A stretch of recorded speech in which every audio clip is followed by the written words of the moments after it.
दीपा के प्रेमी का नाम है संजय। दीपा जैसे ही दरवाजा खोलती है तो हाथ में रजनीगंधा के फूल लिए हुए संजय खड़ा है। तो निशीथ जो है दीपा का पूर्व प्रेमी है जो पटना में रहता है। तो बोला एक ये निशीथ है और एक वो संजय है, तो कंपैरिजन थोड़ा थोड़ा होने लगा। ठीक, और जब तैयार हो रही है ना तो इसे एक बात याद आई। निशीथ ने एक दिन कहा था कि नीले रंग की साड़ी में आप बहुत सुंदर लगती हो। बिल देते समय जो छीना झपटी हो ना जब, तो उसी समय थोड़ा हाथ स्पर्श हो जाए। उसे लगा कि निशीथ शायद मुझे प्रपोज कर दे। स्पर्श, ये क्षण, यही सच है। ये कहानी है मन्नू भंडारी की, यही सच है। यही सच है जो है ये आधुनिक युग की जो प्रेम कथा है, जो वास्तविक प्रेम कथा है, उस पे आधारित है। और मुख्य रूप से यही सच है क्या है कि डायरी के कुछ पेज हैं। एक लड़की है जिसका नाम है दीपा, वो पटना से आई हुई है कानपुर पढ़ने के लिए। ठीक है, और दीपा के प्रेमी का नाम है संजय। ठीक, संजय ने दीपा को समय दे रखा है मिलने का कि मैं 4 बजे आपसे मिलने आऊँगा। ठीक है, और दीपा 4 बजे से संजय का इंतज़ार कर रही है। ठीक, बालकनी में खड़ी है और बालकनी से देख रही है, रास्ता निहार रही है। तो रास्ते में उसे दिख रहा है बच्चों की छुट्टी हो गई है स्कूल की।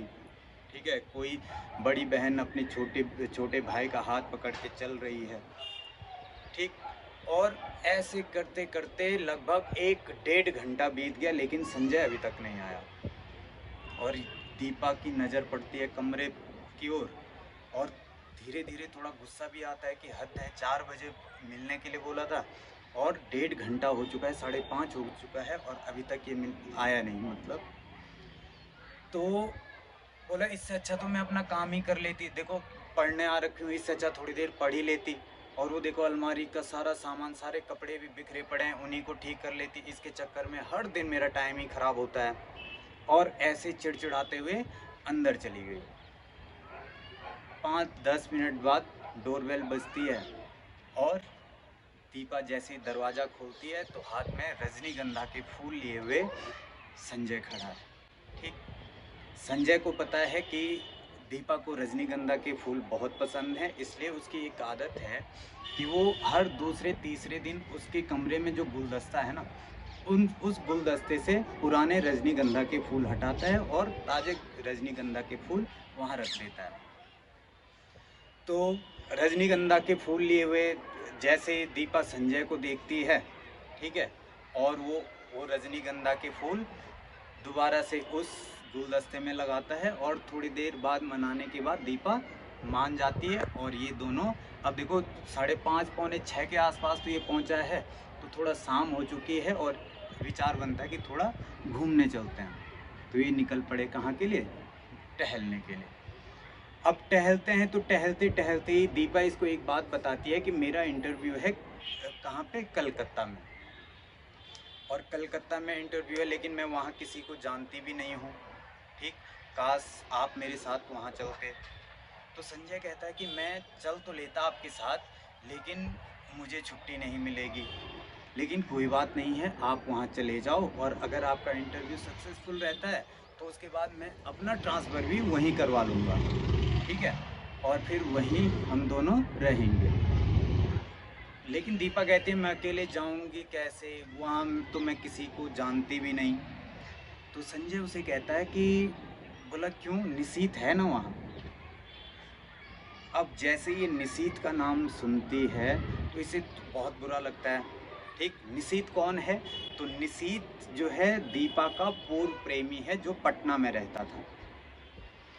तो दीपा को बड़ा गुस्सा है संजय के मुंह से ये नाम सुन के कि संजय को शायद ये लग रहा है अभी भी कि मैं अभी भी क्या करती हूँ, निशीथ से प्रेम करती हूँ। ठीक, और ऐसी गलत फहमी में है ये। तो गड़बड़ाती है, बोला कि आपने निशीथ का नाम क्यों लिया, क्यों छेड़ते रहते हो इस नाम से बार बार मुझे। और ये गड़बड़ाते हुए दोनों वापस आ रहे हैं। तो संजय कहता है अरे मैं मजाक कर रहा था, ऐसा कुछ नहीं है, मजाक कर रहा था थोड़ा। और ये वापस आ गए। ठीक है, अब अगले दिन क्या होता है, कहानी सिर्फ डायरी का पेज चेंज। और दीपा अब जा रही है कहाँ के लिए? कलकत्ता के लिए। और कलकत्ता के लिए निकली तो ट्रेन में बैठी है और पहुँच चुकी है कहाँ? कलकत्ता। कलकत्ता रेलवे स्टेशन पे देखती है काफ़ी भीड़ है और थोड़ा सा एक अजीब सा भय भी संचरण कर रहा है मन में। थोड़ी देर बाद इसकी नज़र पड़ती है कि इसकी जो दोस्त है, इसकी दोस्त का नाम है इरा। इरा इसको लेने आई हुई है और ये इरा के साथ टैक्सी में बैठ के निकल पड़ती है इरा के घर। और रास्ते में ही इरा इसको बताती है कि मेरे पति किसी काम से बाहर जा रखे हैं और 2-3 दिन में लौटेंगे। और ये सुन के दीपा को बड़ी खुशी हुई क्योंकि कंफर्टेबल हो जाएगी ना।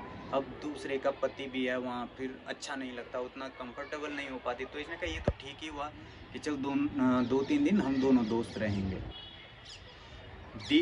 दीपा इरा के घर पहुँचती है और अब शाम के टाइम ये दोनों सोचते हैं चलो यार कुछ थोड़ा रेस्टोरेंट में कुछ खा पी के आते हैं। तो शाम को दोनों निकल पड़े कहाँ के लिए? रेस्टोरेंट के लिए। अब शाम को होता क्या है कि रेस्टोरेंट में ये बैठे हुए हैं, खाना खा ही रहे थे कि इसी बीच इसकी नज़र पड़ती है कि काउंटर पे एक पतला सा लड़का खड़ा हो रखा है जो कि इनकी तरफ देख रहा है। और वो लड़का और कोई नहीं बल्कि वो लड़का है निशीथ। और निशीथ एकदम से इसको पहचानता है और तुरंत इनकी टेबल पे आ गया। और ये भी पहचान गई दीपा किसको? निशीथ को, कि ये निशीथ है। निशीथ ने कहा अरे आप यहाँ कैसे? तो ये जवाब देती है कि मेरा कल इंटरव्यू है, मतलब पूरी घटना बताती है इसको। और उसके बाद निशीथ इसको बोलता है चलो कोई बात नहीं, अब तुम आ गए हो तो मैं आपकी जितनी हो सके उतनी मदद मैं यहाँ पे करूँगा। और कल मैं आपसे, आपका इंटरव्यू कितने बजे का है? तो उसने कहा कि 9:30 बजे पहुँचना है लगभग। तो वो बोलता है ठीक है मैं 9 बजे आपके यहाँ पे आ जाऊँगा। अब देखो ये बात हुई और निशीथ वहाँ से चला गया। अब जब ये दोनों वहाँ से वापस आ रहे हैं ना, इरा और दीपा, तो ये टैक्सी में सोच रही है कि मैं इसकी बातों का जवाब क्यों दे रही थी? मुझे तो हड़का देना चाहिए था कि तुझे क्या मतलब, मैं जहाँ भी जाऊँ या मैं जिस काम से भी आ रखूँ तुझे क्या मतलब, मुझे ऐसा बोलना चाहिए था। लेकिन मैंने इसकी सारी बातों का इतनी प्रेम से क्यों जवाब दिया? ये बातें इसके मन में खटक रही हैं। बोला कोई बात नहीं, कल अगर सच में आएगा ना मिलने, मैं बोल दूंगी, ठीक है, कि क्या है तुझे क्या मतलब मेरी किसी भी बात से। अब होता क्या है, अगले दिन सुबह ठीक 8:45 बजे के आसपास दीपा शीशे में बाल बना रही है बालकनी में और इसकी नज़र नीचे सड़क में पड़ती है। तो सड़क पे देखती है कि निशीथ खड़ा हो रखा है और देखो एकदम से तुलना शुरू हो जाती है। संजय ने कहा था कि मैं 4 बजे आऊँगा और संजय आया था 1.5 घंटे बाद, 5:30 बजे। और जो निशीथ है, निशीथ ने कहा कि मैं कितने बजे आऊँगा? मैं आऊँगा 9 बजे और पहुँच गया कितने बजे? 8:45 बजे, 15 मिनट पहले। तो बोला एक ये निशीथ है और एक वो संजय है। तो कंपैरिजन थोड़ा थोड़ा होने लगा, ठीक है। अब टैक्सी हुई जहाँ इसका इंटरव्यू है वहाँ के लिए चल पड़े ये लोग, ठीक है। अब रास्ते में दीपा के मन में आ रहा है यार मैं इसको बता देती हूँ निशीथ को कि देख मैं तो प्रेम करती हूँ किससे? संजय से, ठीक है, और संजय से ही मैं शादी करने वाली भी हूँ। फिर दूसरा मन कहता है कि नहीं यार अभी तो ये मेरे इंटरव्यू में भी इंटरेस्ट ले रहा है ना, कहीं ऐसा ना हो कि इंटरेस्ट लेना बंद कर दे, एक बार इंटरव्यू हो जाए उसके बाद मैं इसको सारी बात बता दूँगी। हो गई बात, ठीक है, उसने बताया नहीं और गए वहाँ, इंटरव्यू चला, इंटरव्यू में पास भी हो गई है। अब उसके बाद निशीथ कहता है कि देखो पास भी हो गए हो अब तो पार्टी होनी चाहिए। तो दीपा कहती है अरे क्यों नहीं, बिल्कुल। तो अब शाम को पार्टी में जाना है किस किस ने? निशीथ, दीपा और इनकी मित्र है कौन? इरा। घर पहुंचे तो दीपा ने इरा को कहा कि पार्टी में चलना है। इरा ने कहा कि मेरे तो बच्चे की तबीयत ख़राब है, मेरा स्वास्थ्य भी थोड़ा ठीक नहीं है, तो मैं तो नहीं आ पाऊंगी, लेकिन देख निशीथ ने बहुत मदद की है तुम्हारी, तो निशीथ को तो पार्टी देनी बनती है, तुम दोनों चले जाओ। अब थोड़े से मतलब थोड़े कुछ घबराहट के साथ दीपा तैयार हो गई है कि ठीक है मैं ही चली जाती हूँ। और जब तैयार हो रही है ना तो इसे एक बात याद आई कि निशीथ ने एक दिन कहा था कि मुझे ब्लू कलर पसंद है, अर्थात मतलब नीले रंग की साड़ी में आप बहुत सुंदर लगती हो। तो इसने नीले रंग की साड़ी पहनी और नीले रंग की साड़ी पहन के ये चली गई पार्टी में। ठीक, पार्टी में क्या, एक रेस्टोरेंट में गए और दोनों खाना खा रहे हैं। अब देखो कसमकस चल रही है दीपा के अंदर कि मैं क्या करूं, इसको बताऊं ना बताऊं, क्या करूं। ठीक, और एक दूसरा मन ये हो रहा है कि एक अंदर से ना मन ये कर रहा है कि यार ऐसा बुरा लड़का भी नहीं है निशीथ। और एक और बात आई कि बोला मैं इसके बारे में कितना गलत गलत बोल रही हूँ और ये कितनी मदद कर रहा है मेरी। और इसी बीच एक बात और मन में आई, क्या कि बोला कि यार बिल देते समय जो छीना झपटी हो ना जब, तो उसी समय थोड़ा हाथ स्पर्श हो जाए निशीथ के साथ। ये सारी बातें फिर अपने आप को संभाल भी रही है कि ये मैं क्या सोच रही हूँ। और ऐसा कुछ नहीं हुआ। उसे लगा कि निशीथ शायद मुझे क्या करेगा, प्रपोज कर दे, लेकिन निशीथ ने ऐसा भी कुछ नहीं किया। और खाना हुआ, डिनर समाप्त। और अब जो दीपा है, दीपा निशीथ को बताती है कि मैं कल की ट्रेन से वापस जा रही हूँ। निशीथ कहता है कि कल जा रहे हो तो ठीक है, टाटा बाय बाय, क्योंकि मैं तो आपको छोड़ने आ नहीं पाऊँगा क्योंकि कल मेरी ड्यूटी है और मुझे छुट्टी मिल नहीं पाएगी, तो कोई बात नहीं, आप चले जाना। ठीक है, पेज चेंज हुआ। और अब देखो वापस कानपुर जाने के लिए दीपा बिल्कुल तैयार है और रेलवे स्टेशन पहुंच चुकी है। रेलवे स्टेशन पहुंची तो है, अकेले पहुंची है, लेकिन मन में कहीं ना कहीं एक बात है कि निशीथ आएगा जरूर।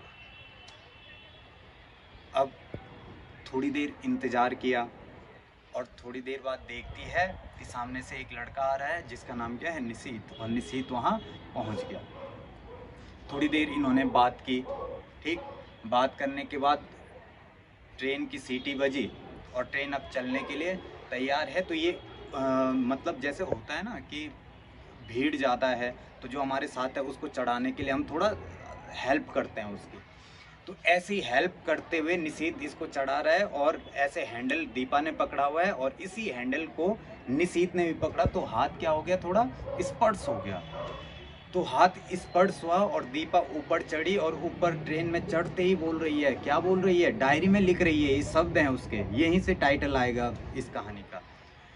जैसे ऊपर ट्रेन में चढ़ी तो बोला, ये स्पर्श, ये क्षण, यही सच है, ये सुख, यही सच है, बाकी सब झूठ है। और इसके बाद ट्रेन आगे चल पड़ी। तो डायरी में ही दीपा लिख रही है कि ये जो ट्रेन है ना, ये मुझे ऐसे लग रही है जैसे कोई काल हो और ये काल मुझे निशीथ से दूर लेके जा रही हो। अभी तक देखो क्या सोच रही थी कि मैं निशीथ को बता दूंगी कि मैं संजय से ही शादी करने वाली, संजय से ही मैं प्रेम करती हूँ। ठीक है, तो तू ज़्यादा है ना उम्मीद में न रह। तो अब जब वापस आ रही है ना ट्रेन में, तो अब क्या सोच रही है, अब सोच रही है कि यार वाकई संजय ठीक बोल रहा था कि मैं तो प्रेम किससे करती हूँ, मैं तो प्रेम निशीथ से ही करती हूँ अभी भी। और मैं अब जब कानपुर चली जाऊंगी ना, तो मैं कानपुर जाके संजय को सब बता दूंगी कि हाँ तुम सही थे और मैं निशीथ से ही प्रेम करती हूँ। अब ये कानपुर पहुंची तो कानपुर जैसे अपने वहाँ पहुंचती है तो इसे एक खत मिलता है, जो खत था संजय का। और उस खत में लिखा हुआ था कि मैं कुछ दिन के लिए बेंगलुरु जा रहा हूँ और कुछ दिन में लौट आऊँगा। तो ये बड़ी प्रसन्नता आई कि बोला चलो ये भी ठीक हुआ। क्यों?